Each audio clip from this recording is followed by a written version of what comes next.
À 90 ans, Chagambo Isaac a vu beaucoup de choses dans sa vie.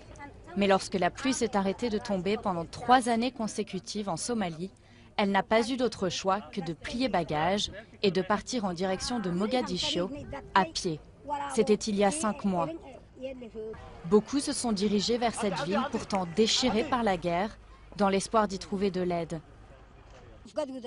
Nous n'avons jamais eu à quitter notre domicile lors des sécheresses précédentes. Mais il était bien trop difficile de rester à Ouagit pendant celle-ci. Alors nous sommes venus ici. L'état de famine a été déclaré il y a 6 mois dans 6 régions de la Somalie, y compris à Mogadiscio. Depuis, 3 régions du sud ont été rétrogradées à l'état d'urgence, mais pas ici.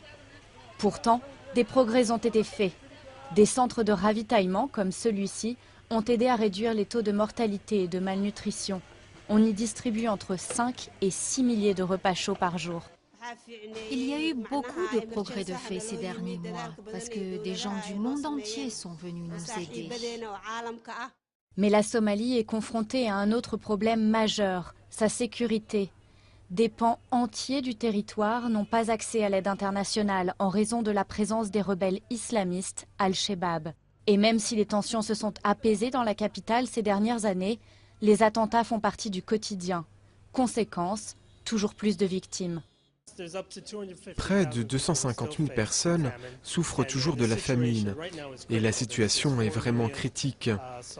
4 millions de Somaliens n'ont pas accès aux besoins élémentaires à leur survie, tels que l'eau, la nourriture et les soins médicaux.